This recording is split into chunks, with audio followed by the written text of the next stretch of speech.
You're listening to Today's Top Leaders, the place for technology leaders to share how they are nurturing tomorrow's talent today.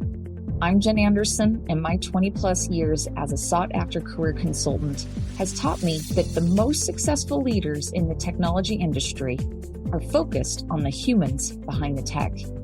Each guest is recognized as a top leader in today's tech space and has been nominated to be on the show by someone who acknowledges the positive impact on their career. Let's get started. Hello, welcome to today's Top Leaders. On today's episode, we will have part one of my interview with Earl Foote, founder and CEO of Nexus IT Consultants. He is also the co-founder of Elevate International, a project that's passionate about offering adventures, retreats, and humanitarian service opportunities to leaders. Earl was nominated as a guest by Linda Rawson, founder of Dinah Grace Enterprises. Here is what Linda had to say about Earl. Well, I'm Linda Rawson, and I am the president of Dinah Grace Enterprises. And I respect great IT leaders in the community. And I have noticed Earl, and I got the opportunity to be in a little mini mastermind with Earl. And what a wealth of experience he has. And in particular, he's now started his cybersecurity business, and he doesn't do anything halfway. Everything he does is so professional and just as hard as he can. And he has become one of the most knowledgeable people in cybersecurity, I feel like, in the Salt Lake Valley. Meanwhile, he also plays in a band and has a personality. So I feel like he's well-rounded and just super fun. And I'm sure that St. Patrick's Day is one of his favorite holidays because he looks Irish. So I think he's just a great pillar in the community and has a lot to offer as far as knowledge and as well as balance. You know, being able to have a little bit of fun while you work. And now, part one of my interview with Earl Foote. So welcome everybody to today's Top Leaders podcast. I am so excited to talk with Earl Foote. It is a blast to have him on. I'm going to tell you a little bit about him, and then we're going to jump into this conversation. So Earl is a serial entrepreneur with a massive itch to see and experience the world, its cultures, people, and food. In 2019 alone, Earl did 14 business and personal trips around the world, from Vancouver, British Columbia, to Costa Rica, to Spain, to Iceland, and Dubai. As a co-founder of Elevate International, a project that's passionate about offering adventures, retreats, and humanitarian service opportunities to leaders, he shares his wanderlust for seeing the world to bless the lives of at-risk children. Earl brings an open and abundance-minded, fun-loving nature to those around him. His life passions and pastimes include skiing, biking, camping, backpacking, and music.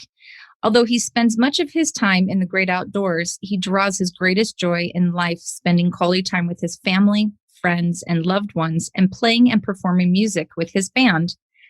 More than anything, Earl strives to make a positive impact in the world and lives in the lives of those that surround him, including his team at his primary venture, Nexus IT, an IT company he founded 22 years ago to provide IT support and solutions so outstanding they enable business leaders to focus on their business and forget about the intricacies of technology. Although technology can be a major source of frustration for people, Earl and his team enjoy tinkering around with the latest advancements to find new ways to improve operational efficiencies. Earl and his team's warm, refreshing vibe tends to make clients feel more at ease when it comes to their technology. Earl, thank you so much for coming on today's Top Leaders. It's such a pleasure for me today to be here, and thank you so much for the invitation. Yeah, it's a blast. It's so good to catch up with you. I appreciate it. We're going to have to talk about Spain for a minute. I forgot that you've gone there. Yeah, certainly. I'm open. Love it. I love it. So where have you gone in Spain? Primarily in the Barcelona and Madrid areas. Certainly I need to explore further beyond that. But literally, it's the top of the list for my wife and I right now. It's one of our favorite places. We love the food. We love the culture. We love the history, the archaeology. The people are warm and inviting and welcoming, and the whole vibe we really dig. Yeah. Yeah. I love Spain. It's wonderful. I've been to Europe twice, and both times it was to Spain. I haven't even gone anywhere else yet. Oh, Yeah. that's so good. I do love those areas. I have Spanish heritage in my family from my dad's side. And our family came from Spain to Mexico, and from Mexico up to what was like, basically California today, but was still Mexico back in the day. But there was a woman named Elizabeth who was born there, and she's my ancestor. And she was born there in like the 1500s or something. And I was joking with my brother, and I said, holy cow, like we've been in America a long time, we've got some roots here, whereas like my mom's family, they came in like the 1900s or whatever. But I remember the first time I went to Spain, I'm convinced it was like going home. It was wonderful. I felt it in my bones. I'm like, I am back in my country. So it's a great place. Same experience for me, even though I don't have any Spanish heritage. My wife does. Nice. Yeah, I'm very Northern European, Scandinavian, and Irish, Scottish. But, right. Yeah. Exactly. Yeah. There you go. It's fun. It's really fun. Who knows? You may have a little bit of Spaniard in you. They tended to get around. So right. It's awesome. So good. We'll have to get some yummy food one of these days. A good paella is in order, right? Yeah, tapas. My wife and I, whenever we can, that's kind of our go-to. We go somewhere and have some nice tapas on the weekends, Nice. So, yeah, absolutely. So good. Oh, it's making me salivate a little bit. Okay. All righty. Sorry, a little bit of a divergent thing there. But, here in today's top leaders, I think one of the things that is really powerful is for the tech leaders that I'm talking to show people, listen, my life isn't just about tech. There's so much more to me and my life. And I appreciate your bio because you talk about that and the love of other things and also tech, right? It's not exclusive, if you will. It's the and factor there. And so I'm curious, speaking of life, let's go back to the beginning days of Earl's life. What was something that was influential in your life? Maybe a show or a movie or something? These are interesting questions for me. And I think the past 22 years of entrepreneurship have been such a blur, like you're so hyper focused with blinders on that I used to have an amazing memory of my childhood and those things seem to vanish away from me over time. But I distinctly remember identifying with shows like Knight Rider, MacGyver, Magnum PI. And I really now that I'm an adult and I think back about it, either those things shaped me or they simply resonated and were kind of part of my character anyways. And so maybe that's why I enjoyed watching them as a kid. But for me, those characters seemed like decent, true, regular, altruistic kind of guys that were trying to do good things, generally with little benefit to themselves and making a positive impact in the world. And they were very innovative, right? Especially like MacGyver, that guy could invent anything on the fly, right? And obviously it's all fiction, but of course, it was fun. And yeah, I don't know. It's I think that those altruistic kind of characters have really resonated for me throughout my adult life. And I think I've tried to, of course, I'm not a TV personality or a superhero or anything along those veins, but I've tried to maybe emulate some of those qualities, I think, in my adult life. Mm-hmm. That's awesome. So in your bag of tricks there at Nexus IT, do you have your pack of gum like MacGyver had? I don't even carry around a tool bag like I used to. Right. There was a day when, I was still working on projects and actually doing client visits and stuff like that. Those days are gone as you grow the business and focus on the business and the relationships and team and all that kind of stuff. But, sure. Yeah. That's awesome. That's so good. Yeah. I always love that. MacGyver and his wad of gum. It would always be the thing. The last thing that that was the glue that held everything together. Right. Yeah, exactly. Oh my heck. I love it. Yeah. So funny. Oh, it makes me want to go back and watch those old episodes. Holy cow. You're totally taking me back on memory road too. And this is another just blinders on, building what you're building and obviously trying to dedicate your small amounts of personal time to family and your personal endeavors. But I'm so disconnected from pop culture, honestly, that it's kind of pathetic. But I think that there was a recent series on, I think I remember seeing that, or my kids mentioned it or something. There was like a remake series of MacGyver within the last year or two. Oh my goodness. Holy cow. Yeah. Okay. We'll have to check it out. We'll have to see. That reminds me, years ago, some coworkers of mine were going to see Motley Crue in concert. And I totally grew up with the big bangs and the big hair and the ripped jeans and, all the stuff. And they said, "Hey, Jen, do you want to get tickets and come with?" I'm like, "No." I'm like, "I have good memories of those guys." I'm like, "I don't need to see them on stage right now." I want to remember those good memories. Yeah. They've got to make preps a little too old to be rocking the way they used to be rocking. Right. That's what I think about MacGyver. Like, it might be fun to see it. And yet, they have these expectations of old MacGyver, from the 80s that I can't be messing with that. Well, in 40 years, so many things have changed. Yeah. Sometimes you go back and watch old movies from your childhood where you thought like the special effects were amazing, and now it's like, oh my gosh, that is so awful. Right. Right, exactly. And it's a little bit embarrassing for the people who create, like, ooh. Yeah. That's funny. I love it. Well, let's shift and talk a little bit about technology. And you've been in this space for forever, right? I mean, you've been tinkering with tech for forever, right? Yeah, I mean, certainly not since inception of technological advancements, but certainly as tech kind of hit the mainstream, we've been around.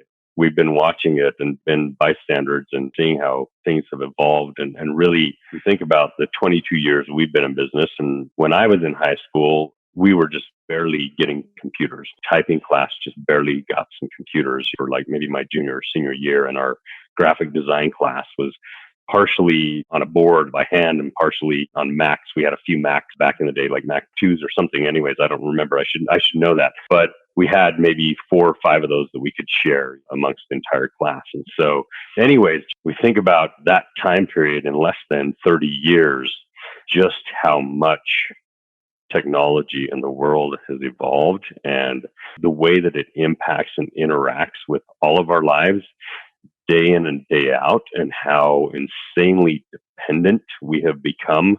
Frankly, I often have to ask myself, and certainly encourage my children, my family, and others to try and find healthy balance with technology, which is maybe a weird thing for a technologist to say, but I do worry that it's become too much a part of our lives sometimes. These little devices seem to rule us most of the time, and all of the notifications and alerts, and we're so accessible and so engaged nearly around the clock anymore that I think we've lost a lot of balance in life and the ability to disconnect and have some personal time, which is obviously very healthy. And it's something, an effort that I'm trying to make in my middle age a little bit more, to be more mindful of those things and find the right times to disconnect. But beyond that, just talking about where we've evolved and the careers have evolved. Yeah. Certainly late 90s, when I got into the industry, computer science degrees would cover a little bit of everything. You would understand some hardware, some programming, infrastructure, but you kind of chose one of 2 disciplines for the most part, and that was infrastructure or it was development, programming, right? Mm-hmm. And now there's so many sub-disciplines, there's DevOps and DevSecOps and InfoSec and SecOps and cloud and, game design and game dev. And there's so many myriads of different disciplines. And of course, you need leadership and managers in those organizations, and the capability you need project managers, and there's just sales engineers, right? There's a massive amount of career opportunities that the tech industry have created over the past 20, 22 years that we've been involved in it. And really, it's amazing to think back about how it shaped our world and our lives. Yeah, it's fascinating. And I, again, kind of going back to your bio, I appreciate that you talk about your love of the outdoors, Yeah. And sure, you can take your phone with you, take photos. That's great, and, if you're depending on how far away you are, it could be helpful in an emergency and whatnot, but good heavens, it's so important for us to unplug and plug into real life and our families and friends and enjoy the great outdoors and these other things. It's remarkable how easy it is to not do that and just stay in your house or stay in your workplace and not ever get outside, so to speak. Yeah. Honestly, I think that's one of the worst things that we've had happen with this COVID pandemic is that we become so accustomed to being reclusive and closing ourselves in our homes and not getting out. But you're right. I mean, it's so healthy to get into nature. It's healthy to have good, solid relationships and to invest in and spend time with those relationships. And that's what, like, airplane mode's great, right? Yes. I live on the side of the mountain. I have a trailhead on my property. And right now in the winter, I snowshoe on occasion, not as much as I should or I'd like to, but when there's no snow on the trails, I hike a lot, several times per week. And even though on that mountain, most any place I'm at, I can have signal, I take my phone so I can take pictures or if something were to happen, but I usually put it in airplane mode, because I don't want the interruptions. I want to be present. And I think that's one thing that honestly we've lost with technology, the ability to be present in the moment, ability to really live the experience that we're having, particularly, and this is a challenge that we face all the time in our own home, in our own family, in my own marriage and relationship is, then we watch it. Like my wife and I, when we went out for Valentine's dinner this weekend, we watched the amount of couples that were completely disengaged with each other and were on their phones almost the entire time. I'm not perfect at it, but I definitely try to make sure that in those moments when we're having a family dinner, when trying to be present, like last night, I took my boys out to dinner and to the Jazz game. I try to make sure that I put my phone in airplane mode in those moments. I have it on me in case we need it, in case I want to take a picture or whatever, but I don't want to consistently be interrupted by all of the alerts and all that kind of stuff that take me away from being present in those moments. Yeah, I can hear that for sure. I'm thinking about how, for example, you think about these tech leaders and the opportunities to be that person who's setting the pace in the office, that person who's setting the example. And so let's talk a little bit about this thing as far as the love of technology and how, good heavens, that's everybody who's listening to this podcast. Like there's tech is cool. Like there's neat stuff to do. Right. And as you mentioned before, you've laid out, there's a bajillion ways you can do it. Right. Let's talk just a little bit though about, again, the tech leaders, right. And setting that example for the other people. What are some thoughts that you have around that? And then for yourself, here you're the founder and the CEO of Nexus IT, but what are you seeing from tech leaders and them setting that example and connecting with people and remembering it's the people part, not just tech?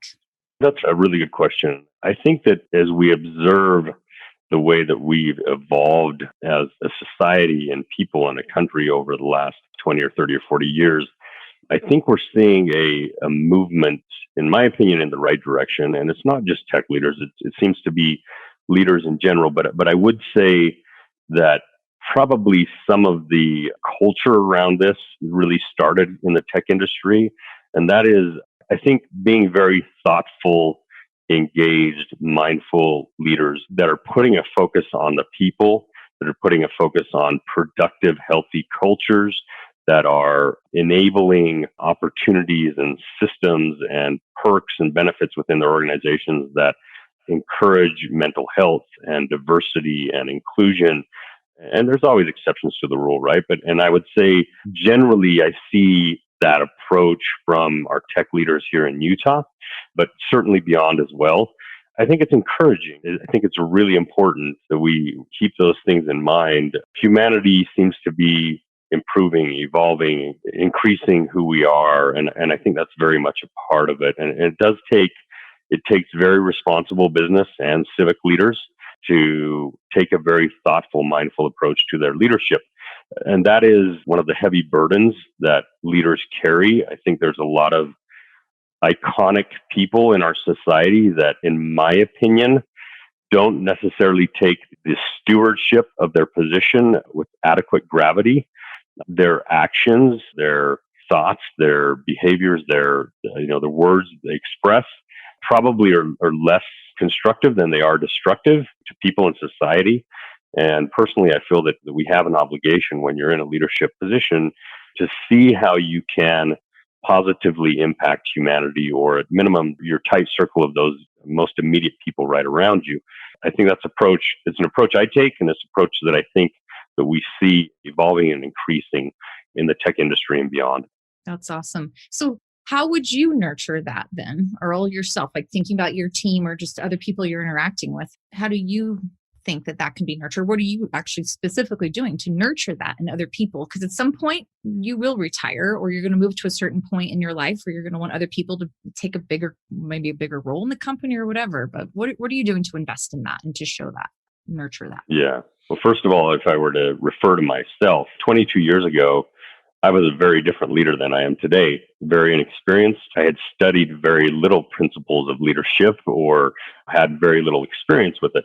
So I think the first thing for effective leaders is to really be open-minded, to recognize and look for your own gaps, your own blind spots, and get open feedback about those from people and not be offended by it. Like, to be willing to be in a vulnerable space and say, hey, I know I'm not perfect. I know that there's things that I need to work on to improve who I am as a person, as a leader. Help me get a glimpse inside of those things. We have actually, which, was encouraging this morning, we have a anonymous feedback mechanism, actually a local SaaS tech company called Xmetrics that's founded by a couple of friends of mine, Dr. Jeb Hurley and Elena Newton. We utilize that to measure team member sentiment, but also sentiment of leadership. And, myself personally, right? And I use that as a mechanism to allow our team to offer constructive feedback. If there's something that's not jiving, some concerns they have, I want to know about it, right? And maybe not 100% of those things are always applicable, or maybe they're not within my power to do something about them. But most of the time, I can do something about it. And for me, the practice of growth and abundance mindsets, which kind of encapsulate shedding yourself of enough pride to be able to say, I'm imperfect and I'm open to people criticizing who I am so that I can improve, right? That would be a recommendation I would have. And that's something that we try to instill in our culture. We try to evangelize here in Nexus IT. And beyond that, it's development. When I started this business at the age of 23, I didn't understand how to effectively lead people. I didn't understand the difference between managing people and leading people. For me, really effective leaders, you have to work on yourself. And you don't only have to work on yourself as a professional, you have to work on your own junk, right? Your own baggage, your own mental limitations, your limiting beliefs. Those things, honestly, and they played a role in the capabilities and the growth of our company over 22 years.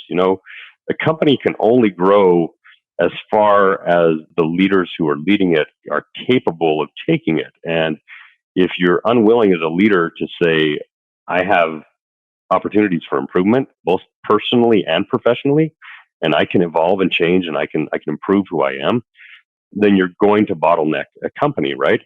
And so for me, it's been a journey for myself and for our leadership team to understand kind of, these principles and continually seeking opportunities to develop, going to leadership boot camps, going to mastermind groups, going to peer groups, getting feedback, being vulnerable, being open, and being willing to say, I've got a blind spot that I need to work on. I love that you're throwing in here juicy things like vulnerability and the baggage, right? Yeah. I'm over here I'm actually really trying not to laugh because I'm thinking there's so many people who think that they don't have baggage, and we all got baggage. We all got it. We all got crap. We all do. We all do. Absolutely. I used to, years ago, I had a coworker, we'd laugh and talk about like issues or whatever. And we're like, I got so many issues. I got subscriptions, and so it's just, we have it. And so when you get to that point when you're finally ready to just say, all right, it's time to adult here.